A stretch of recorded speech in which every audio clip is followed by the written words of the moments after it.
Comece o dia bem informado com a equipe de jornalismo da Verde Vale FM. No ar, Jornal Verde Vale. Agora 6h29, 6h29. Bom dia para você. Estamos começando a mais uma edição do Jornal Verde Vale. Hoje é segunda-feira, dia 31 de julho. O ano é 2023. Sejam bem-vindos à nossa programação. Bom dia, Daliana Oliveira. Muito bom dia para você, Jota. Bom dia para todo mundo que nos acompanha aqui pela 103,7. Começando agora mais uma edição do Jornal Verde Vale, pós-final de semana. Confira agora os destaques desse fim de semana. Jornal Verde Vale. Mega Sena, 5 apostas de Goiás acertam a quina e levam mais de 39 mil reais cada. Petrobras muda a política de dividendos e reduz ganho de acionistas. Oeste de Goiás pode chegar a 37 graus nesta segunda. Alvará de funcionamento agora é digital, imediato para pequenas empresas. Afogamentos provocam 5.700 mortes por ano no país. Imposto de renda 2023, Receita paga o terceiro lote da restituição nesta segunda-feira. Estas e outras informações a partir de agora no Jornal Verde Vale. A notícia em primeira mão. Jornal Verde Vale. Jornal Verde Vale. Verde Vale. Notícias do Brasil. 6h31, 6h31. Mais uma vez, bom dia para você. Sejam bem-vindos à nossa programação. O terceiro lote de restituição do Imposto de Renda 2023 começa a ser pago nesta segunda, dia 31, segundo informações da Receita Federal. Mais de 5,6 milhões de contribuintes receberão cerca de 7,5 bilhões no total. Do montante a ser restituído pelo fisco, 5,58 bilhões de reais serão pagos a contribuintes que têm a prioridade no recebimento. Ao total são 16.536 contribuintes idosos acima de 80 anos, 95.047 contribuintes idosos entre 60 e 79 anos, 9.740 contribuintes com alguma deficiência física ou mental ou moléstia grave. 30.700 contribuintes cuja maior fonte de renda seja o magistério, 3.879.049 contribuintes que receberam prioridade por terem utilizado a declaração pré-preenchida ou optado por receber a restituição via Pix e 1.600.964 não prioritários que entregaram a declaração até o dia 23 de março de 2023. Os pagamentos das restituições Imposto de Renda 2023 serão feitos em 5 lotes, segundo informações da Receita. O prazo para a entrega das declarações terminou no dia 31 de maio. 6h32 e o Congresso retomou trabalhos com votações importantes na pauta. Yuri Hudson tem os detalhes. O Congresso Nacional retoma as atividades nesta semana, após o recesso parlamentar. Na pauta, temas importantes como medidas provisórias, além de matérias ligadas à economia. A reforma tributária, por exemplo, já avançou na Câmara e agora aguarda a análise dos senadores. O presidente da Casa Alta, Rodrigo Pacheco, avalia que é possível votar a PEC até outubro deste ano. Nós temos muitas expectativas em relação à reforma, concordamos com o mérito dela, obviamente que ajustes podem ser feitos dentro do diálogo democrático de amadurecimento do Senado, mas temos o senso de urgência e de importância e de relevância dessa reforma e o Senado certamente cuidará de aprová-la nos próximos meses na CCJ e no plenário do Senado. Certamente o Senado vai promover alterações ao texto, o que obriga que a proposta retorne à Câmara. Inclusive, o presidente Arthur Lira, do PP, chegou a defender durante o recesso que os senadores façam modificações. Para o presidente da Câmara, a reforma vai trazer segurança jurídica para os investidores, além de desburocratizar o dia a dia das empresas. Quando você olha para o mundo, tem 3 portos de investimento: Índia, México e Brasil. O salto da reforma tributária vai ser visto como uma sinalização muito positiva de que esse país vai ter um caminho e terá um caminho de previsibilidade e de tranquilidade para quem quiser investir aqui. Ou seja, um novo semestre de muitas votações, polêmicas e decisões importantes pela frente. E eu e toda a equipe da agência Rádio Web estaremos atentos aos principais temas para levar informação com credibilidade para você em sua emissora favorita. Agência Rádio Web, De Brasília, Yuri Hudson. Jornal Verde Vale. Notícias de Goiás. Agora 6h34. A região oeste de Goiás pode ter temperaturas de 16 a 37 graus nesta segunda-feira. A informação é do Cimego. Em relação à umidade relativa do ar na região, ela deve variar entre 19% e 75%, o que indica um sinal de alerta. A explicação, conforme o órgão, é uma massa de ar seco sobre parte do país. A massa de ar seco predomina sobre o Brasil Central, mantendo o tempo estável e com sol em todas as regiões do estado de Goiás. No período da tarde, as temperaturas máximas ficaram elevadas, com a umidade relativa do ar em queda, justifica. Acerca de outras regiões, a norte também deve registrar um tempo quente e seco, de 18 graus a 36 graus de temperatura e umidade entre 20 e 75%. Já o sul do estado terá previsão de clima de 14 a 33 graus e a umidade variando de 20 a 75%. Já nas regiões leste e central apresentam as mesmas previsões, temperatura mínima de 15 e máxima de 33 e umidade oscilando entre 20 e 75%. Na região sudoeste deve ir de 16 a 32, com umidade relativa do ar entre 20 e 75%.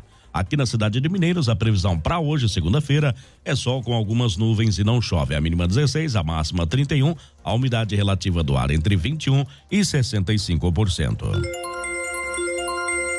O ambiente de inovação criado pelo governo de Goiás abre as portas nesta segunda-feira. Confira com matéria Eduardo Bernardo. O Centro de Excelência em Empreendedorismo Inovador, o Hub Goiás, abre as portas para o atendimento à população nesta segunda. Iniciativa da Secretaria de Ciência, Tecnologia e Inovação, o espaço foi projetado para ser um escritório compartilhado de trabalho público, com espaços gratuitos, além de abrigar programas de aceleração de novos negócios.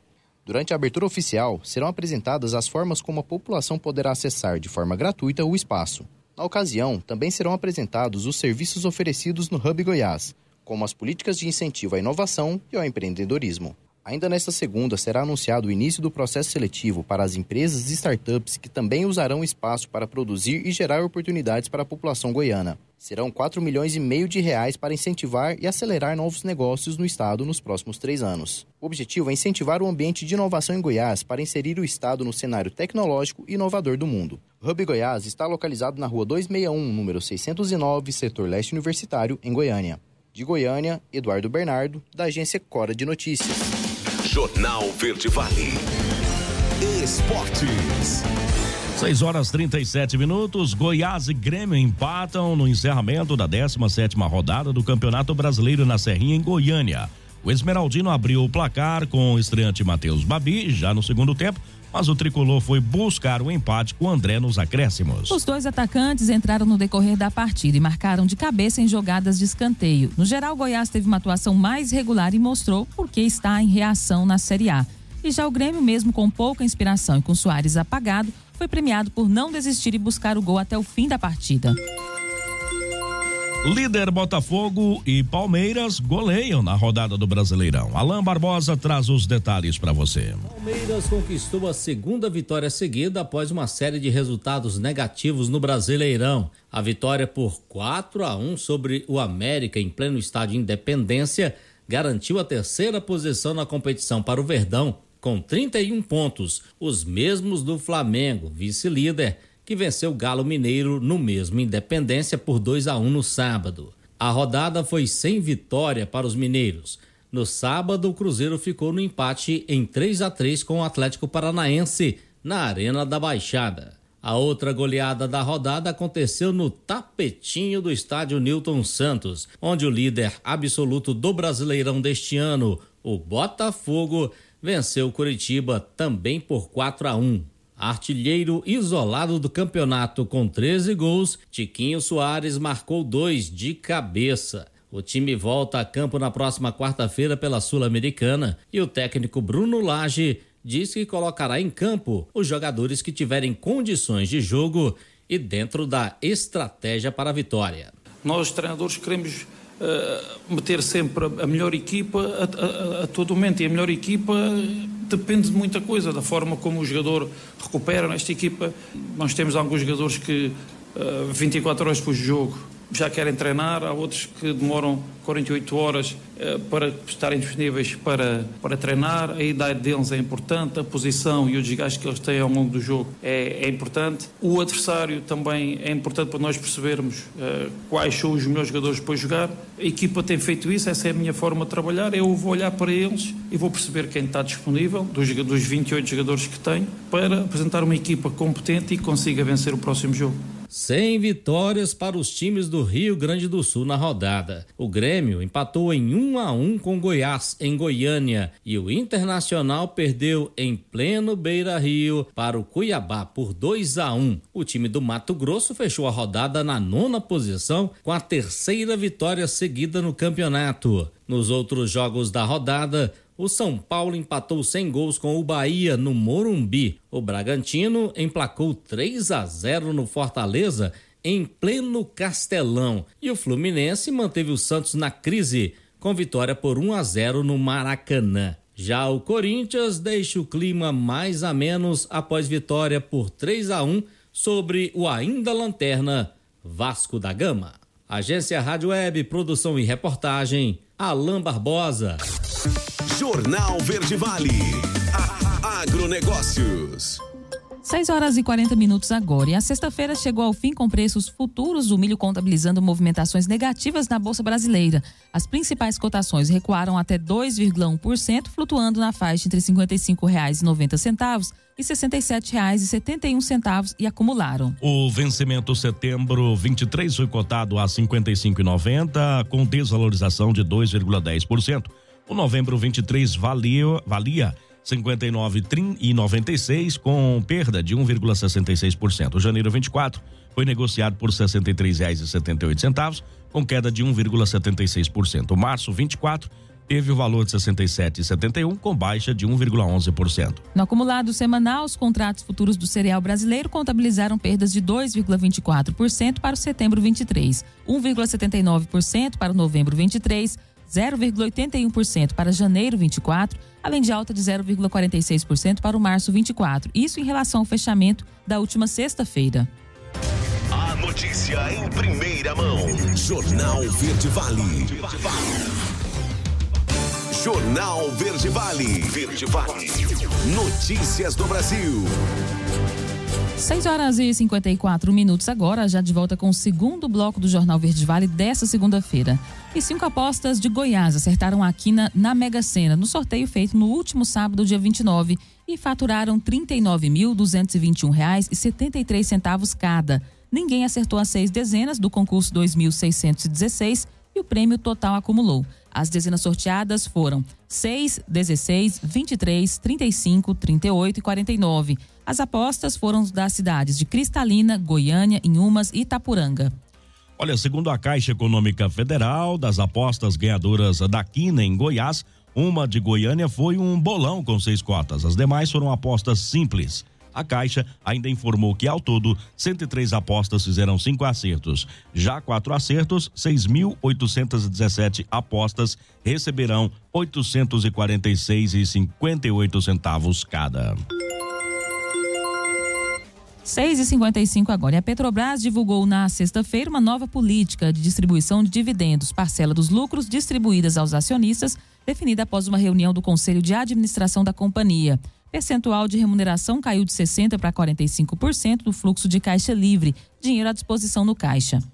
O fluxo de caixa livre representa o valor que sobra no caixa após os investimentos. A nova política também ampliou a definição de investimentos para incluir a recompra de ações quando a própria companhia adquire suas ações. As circunstâncias em que a estatal vai distribuir os dividendos também mudaram. O Conselho da Administração estabeleceu a remuneração mínima de $4 bilhões por ano para exercícios em que o preço médio do barril do petróleo tipo Brent for superior a $40 por barril. A distribuição de 45% do fluxo de caixa livre só será aplicado quando a dívida bruta da Petrobras for igual ou inferior ao nível máximo de endividamento definido no Plano Estratégico 2024-28 e quando a companhia obter lucro em um trimestre. Os dividendos serão, portanto, pagos a cada 3 meses.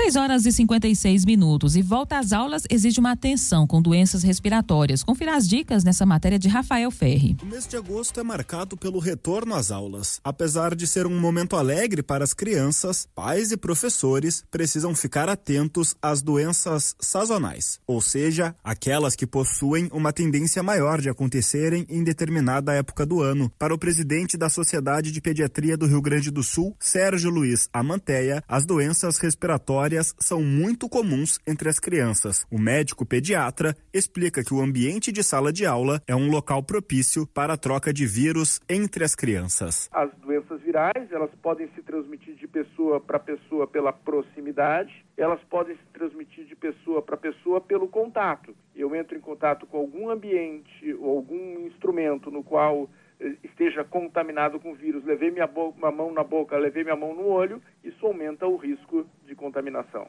Então, se nós pegarmos as nossas crianças que no frio frequentam um ambiente de pré-escola, por exemplo, compartilham brinquedos, estão próximas uma das outras, a chance de uma criança transmitir a doença viral para outra, tendo manifestação presente, ela é muito, muito grande. Ambientes grandes e arejados e brincadeiras ao ar livre ajudam na redução do risco de transmissão.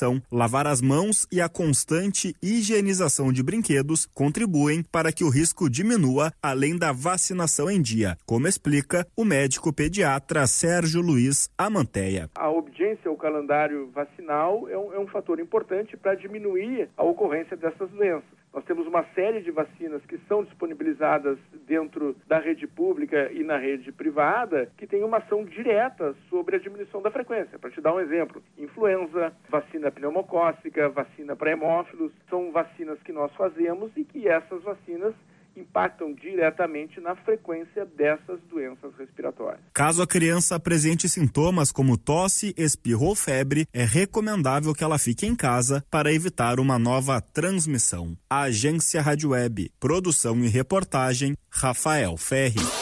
Jornal Verde Vale. Notícias de Goiás. Agora 6h58. A partir de hoje, o programa Licenciamento Facilitado vai agilizar as emissões de alvarás de funcionamento para que pequenas empresas em Goiás. Os empreendimentos que funcionam em até 750 metros quadrados terão direito de receber o documento de forma digital e imediata. Antes, o procedimento poderia levar meses. Até hoje, conseguiram alvará de funcionamento para abrir uma nova empresa e envolver a entrega de documentos físicos e vistoria do Corpo de Bombeiros Militar do Estado de Goiás. O licenciamento facilitado foi criado pelo Bombeiro, Sebrae, Secretaria de Segurança Pública e a Junta Comercial do Estado de Goiás. Para utilizar o serviço, a empresa precisa apenas possuir classificação nacional de atividade econômica, o SENAI, aí de baixo e médio risco, e não ter atividade que envolva o armazenamento de produtos combustíveis. O microempreendedor individual MEI também pode ser beneficiado. Essa categoria representa 94% do número de empresas goianas cadastradas na Receita Federal. O objetivo da iniciativa é aumentar a agilidade na abertura de novos negócios e fazer com que Goiás consiga se destacar nacionalmente no ambiente de negócios. Agora 6h59, o governo de Goiás publicou na última sexta-feira no Diário Oficial do Estado o chamamento público de procedimento de manifestação de interesse para a proposta de estruturação do Distrito de Esporte e Entretenimento do complexo do Estádio Serra Dourada. O distrito é composto pelo Estádio Serra Dourada, o ginásio Valério Luiz de Oliveira, Goiânia Arena e áreas adjacentes. O edital está disponível no site da Secretaria de Esporte e Lazer. Na semana passada, o governador Ronaldo Caiado visitou as obras de reforma do estádio do Pacaembu, Estádio Municipal Paulo Machado de Carvalho, em São Paulo, que passou por um processo semelhante e será entregue e revitalizado à população. A revitalização e a modernização do Serra Dourada vem sendo debatida de forma prioritária pela Vice-Governadoria e Secretarias de Esporte e Lazer, Geral de Governo, Administração e Goiás Parcerias. A abertura do chamamento público tem o intuito de buscar as melhores soluções para a modernização, gestão, operação e manutenção do complexo, apontando cenários possíveis de parceria com iniciativa privada, com a ressalva de que os espaços continuarão pertencendo ao poder público e não poderão ser privatizados. E o estado de Goiás decretou um ponto facultativo em Jogos do Brasil na Copa do Mundo Feminina. A reportagem é de Juliana Carnevale. Órgãos e entidades do funcionalismo público estadual terão ponto facultativo em dias úteis com jogos da seleção brasileira na Copa do Mundo Feminina de Futebol, disputada na Austrália e na Nova Zelândia. O objetivo da decisão do governador Ronaldo Caiado é a valorização do esporte feminino. Em datas com jogos que comecem antes das 7h30 da manhã, o expediente terá início às 11 horas. Já em dias com partidas iniciadas às 8 horas, o funcionamento nas repartições começará ao meio-dia. Os horários têm como referência a hora oficial de Brasília. Até o final da competição, no dia 20 de agosto, a seleção brasileira feminina deve entrar em campo em 3 dias úteis, caso avance na disputa pelo primeiro título mundial. O próximo jogo será Brasil versus Jamaica, na quarta-feira, às 7 horas da manhã. Assim, o expediente começará às 11 horas da manhã. O decreto expressa ainda que o ponto facultativo não se aplica aos órgãos e entidades que, por sua natureza e interesse público, não podem cessar o atendimento, como, por exemplo, unidades de saúde, policiamento civil e militar, de bombeiro militar, de arrecadação e fiscalização. De Goiânia, Juliana Carnevale, da agência Cora de Notícias. Jornal Verde Vale. Esportes. Agora 7h02. O meia James Rodrigues desembarcou na cidade de São Paulo no fim da noite de ontem. O colombiano foi recepcionado pelo presidente Júlio Casares ainda na pista do aeroporto de Congonhas. No saguão, torcedores do Tricolor fizeram grande festa na saída do atleta do local. Cerca de 150 são paulinos festejaram no aeroporto e cantaram músicas de apoio ao jogador. Teve até espaço para provocações ao rival Corinthians e também ao meia Renato Augusto, rivais do Tricolor nas semifinais da Copa do Brasil. 7h03, Flamengo demite preparador físico e mantém Sampaoli. Alain Barbosa traz os detalhes. Flamengo demitiu o preparador físico Pablo Fernandes, que agrediu o jogador Pedro com um soco no vestiário do estádio Independência. O profissional foi comunicado da decisão no início da noite deste domingo. A diretoria do rubro-negro também reuniu-se com o técnico Jorge Sampaoli e garantiu a permanência do treinador. No entanto, tudo vai depender do clima no Ninho do Urubu na reapresentação dos jogadores nesta segunda-feira. O elenco se posicionou ao lado de Pedro e disse que não treinaria se o preparador físico estivesse presente. Pablo Fernandes chegou a pedir desculpas por meio de nota, mas não foi suficiente. Também por meio de nota, Sampaoli disse acreditar que o diálogo seria o caminho para a solução da crise, também em vão. O atacante Pedro foi o primeiro a se manifestar em uma rede social logo após o jogo, dizendo que foi covardemente agredido.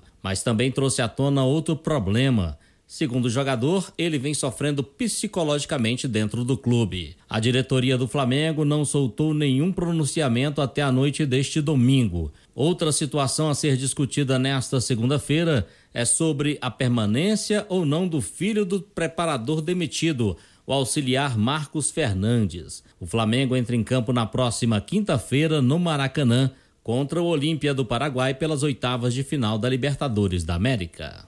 Agência Rádio Web, produção e reportagem, Alain Barbosa. Jornal Verde Vale. Agronegócios.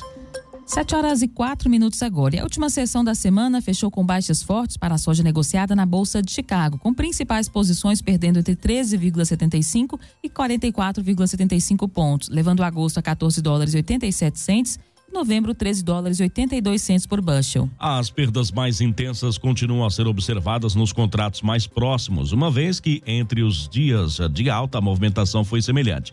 Assim, o contrato agosto na semana acumulou uma perda de 1%, enquanto novembro caiu expressivos 3,29%. No mês, porém, o contrato agosto, que vai de 3 a 28 de julho, tem um ganho acumulado de 1,30%, saindo de $14,67 para $14,86 por bushel, enquanto no novembro o ganho é de 2,14%, de $13,53 para $13,82, tendo se mantido num período importante na casa de $14. Jornal Verde Vale. Verde Vale. Notícias do Brasil. Vacinas podem evitar 500 mil de mortes por bactérias. O Felipe Carvalho traz os detalhes para você. As infecções resistentes a medicamentos causam 4,95 milhões de mortes por ano, a maioria delas em países em desenvolvimento. Um novo estudo da Organização Mundial da Saúde, OMS, divulgado na sexta-feira, descobriu que mais de 500 mil de vidas poderiam ser salvas a cada ano com o uso eficaz de vacinas. A resistência antimicrobiana, ou RAM, ocorre quando bactérias, vírus, fungos e parasitas se adaptam ao longo do tempo e deixam de ser suscetíveis aos tratamentos existentes. O problema foi descrito pela OMS em 2019 como uma das 10 principais ameaças globais à saúde pública. O novo estudo, publicado no jornal científico Bristol Medical Journal, destaca a importância das medidas preventivas, incluindo a vacinação, para desacelerar e conter a propagação da RAM. As vacinas contribuem para um declínio nas infecções entre pessoas imunizadas e não imunizadas. Por isso, elas reduzem a necessidade de usar antimicrobianos, minimizando o risco de uso indevido. Como resultado, a disseminação de cepas resistentes cai. De acordo com o estudo, a maior redução de mortes seria sentida na África e no Sudeste Asiático, que atualmente concentram 2/3 da carga de RAM evitável por vacina. Os maiores impactos seriam em relação a bactérias que causam a tuberculose e a pneumonia nessas regiões. Da ONU News, em parceria com a agência Rádio Web, Felipe de Carvalho. A notícia em primeira mão. Jornal Verde Vale. Agora 7h07 no próximo bloco. Afogamentos provocam 5.700 mortes por ano no país. Secretaria do Meio Ambiente aplica mais de R$200 mil em multas contra a pesca ilegal no Araguaia. Estas e outras informações e o espaço para as notícias locais. Não sairei. Jornal Verde Vale. Jornal Verde Vale. Verde Vale. Notícias do Brasil.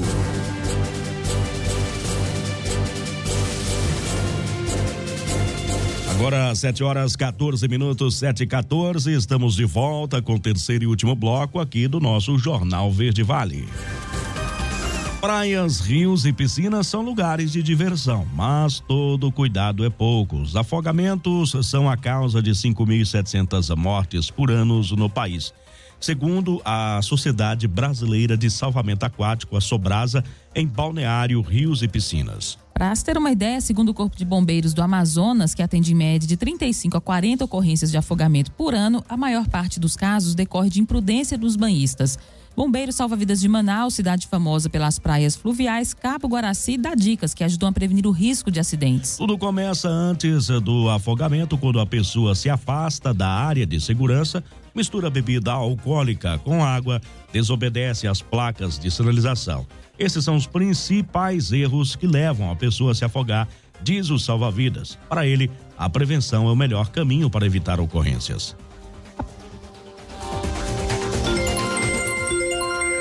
7h15 agora. E a certificação de competências é debatida no Ministério da Educação. Matéria é de Kessi Balog. O Conselho Federal dos Técnicos Industriais propõe o aprimoramento dos processos de certificação por competências. As propostas estão na Carta de Brasília, documento elaborado pelo Conselho de Classe que fiscaliza o exercício legal da profissão e representa mais de 500 mil de profissionais que atuam na elaboração de estudos, execução de projetos e prestação de serviços no setor público e na iniciativa privada. A certificação por competência está prevista na Lei de Diretrizes Básicas da Educação e leva em consideração as habilidades e conhecimentos adquiridos por um profissional ao longo de sua experiência de trabalho, independentemente da forma como foram adquiridos. Diferente da certificação tradicional, que ocorre por meio da formação curso técnico autorizado pelo Ministério da Educação. O presidente do CFT, Solomar Rockenbach, destaca a finalidade da Carta de Brasília e faz apontamentos. A Carta de Brasília nada mais é do que um alerta à formação técnica por competência, porque no nosso entender e no levantamento feito pelo estudo de grandes estudiosos sobre o assunto, levantou-se questões preocupantes. A não comprovação dos saberes, o não cumprimento de regras dispostas pelos Conselhos Nacionais e Estaduais de Educação, o não cumprimento de itinerário formativo disposto no Catálogo Nacional de Cursos Técnicos, CNTC. Não existe uma idade mínima para a certificação e que deveria ser exceção virou regra geral, permitindo que os brasileiros deveriam estar cursando cursos técnicos regulares, estão fazendo certificação por competência. Solemar Huckenbach destaca ainda que o aprimoramento dos processos de certificação por competência impacta na valorização profissional e na proteção da sociedade. O impacto é imediato, porque na realidade a sociedade brasileira vai receber um trabalho de qualidade, tendo a garantia de um bom trabalho entregue a ela mesma. Para que você tenha uma ideia, hoje na formação por competência não tem uma idade mínima. Isso deveria de estar colocando nosso entendimento no mínimo os 25 anos de idade, para que você tenha um know-how, uma experiência para colocar no seu currículo de formação. É importante que isso ocorra, porque a gente tem a certeza de que o profissional formado nesse sentido, ele será um profissional formado que irá entregar um trabalho de qualidade, dando tranquilidade à população, que geralmente é quem paga a conta. Em recente audiência, o secretário de Educação Profissional e Tecnológica do Ministério da Educação, Getúlio Ferreira, recebeu uma cópia do documento e determinou a formação de um grupo de trabalho misto para avaliar os problemas e soluções apresentados pelo CFT. Agência Rádio Web, produção e reportagem, Cassie Balog. Jornal Verde Vale. Notícias de Goiás. 7h18. O Tribunal de Justiça de Goiás determinou que a Prefeitura de Goiânia pague uma multa no valor de R$30 mil pela morte de um cão que sofreu descarga elétrica em uma praça pública, a Praça do Avião, na capital. O caso ocorreu em fevereiro de 2020 e a decisão foi proferida na última quinta-feira. Segundo o órgão, o dono do animal de estimação levou o cachorro para passear quando foram surpreendidos por uma descarga elétrica que veio de uma grade terrestre e resultou na morte do cão da raça Golden Retriever. Conforme consta nos autos, a grade estava nivelada no chão como uma espécie de bueiro. De acordo com o registro de atendimento integrado RAI, uma caneta detectora de corrente elétrica constatou que a grade estava energizada de forma indevida. Na decisão judicial consta que o tutor do animal tentou salvá-lo, mas também sofreu um choque elétrico após tentar socorrê-lo. TJ Goiano determinou uma multa de R$ 26.500 por danos morais e de R$ 3.500 por danos materiais a serem pagos pela Prefeitura de Goiânia. Segundo a juíza Jussara Cristina Oliveira, o ente público não procedeu com a manutenção necessária no local. Agora 7h19. Meio Ambiente aplica mais de R$200 mil em multas contra a pesca ilegal no Araguaia. Eduardo Bernardo traz os detalhes. As aplicadas pela Secretaria de Estado de Meio Ambiente e Desenvolvimento Sustentável em operação contra a pesca ilegal no Rio Araguaia já alcançam R$ 209.500. O número de autos de infração lavrados no período chegou a 70 e o volume de pescado apreendido é de quase 216 quilos. Os fiscais conseguiram salvar 14 tartarugas, além de 34 espécimes ainda com vida que foram devolvidas à natureza. Os fiscais da secretaria apreenderam 207 itens que estavam com os infratores autuados. A Secretaria do Meio Ambiente e Desenvolvimento Sustentável editou normativas para a atividade da pesca no estado. É obrigatório, por exemplo, que o pescador esteja licenciado. Este processo de autorização é feito pela internet, no portal expresso do governo de Goiás. As normativas vedam ainda o transporte de qualquer quantidade de pescado. Só existe a permissão para o consumo no local de no máximo 5 quilos de peixe por pescador por licença emitida. Outra regra é que existe um tamanho mínimo e máximo para cada espécie de peixe que pode ser pescado nas bacias hidrográficas de Goiás. De Goiânia, Eduardo Bernardo, da agência Cora de Notícias. Jornal Verde Vale. Esportes. 7h21. E o Botafogo negocia com Jorge Sanches, lateral direito do Ajax. O clube formalizou uma proposta de empréstimo ao clube holandês pelo defensor mexicano de 25 anos nos últimos dias. A notícia foi publicada no The Telegraph e confirmada pela reportagem. Jorge Sanches, em um contato inicial, deu sinal positivo em atuar no Botafogo. O defensor gostou do projeto e do que foi apresentado pelo clube. As bases salariais também estão dentro da realidade do alvinegro, apesar de não serem cifras baixas. Verstappen faz corrida de recuperação e vence o GP da Bélgica. Rafael Ferri traz os detalhes. Max Verstappen venceu o Grande Prêmio da Bélgica neste domingo. O holandês largou em 6º lugar e fez uma corrida de recuperação até chegar na ponta. O pole position Charles Leclerc da Ferrari terminou em 3º, enquanto Sérgio Pérez foi o 2º. Lewis Hamilton da Mercedes foi o 4º colocado e faturou o ponto extra pela volta mais rápida. Verstappen ampliou ainda mais a vantagem vantagem sobre o companheiro de equipe Sérgio Pérez. São 314 pontos contra 189 do mexicano. O bom desempenho dos dois coloca a Red Bull em primeiro lugar no campeonato das construtoras, com 503 pontos contra 247 da Mercedes. Com o primeiro lugar do bicampeão, a equipe austríaca chegou a 13 vitórias consecutivas, ampliando o próprio recorde, a maior sequência de vitórias da história da Fórmula 1. De quebra, o time ainda mantém um aproveitamento de 100% no ano. Venceu todas as 12 corridas disputadas. O próximo GP acontece no final de agosto, na Holanda. A Agência Rádio Web, com informações da Fórmula 1, Rafael Ferri. Jornal Verde Vale. Agronegócios. Agora, 7h23. As exportações de soja do Brasil deverão somar 99 milhões de toneladas em 2024.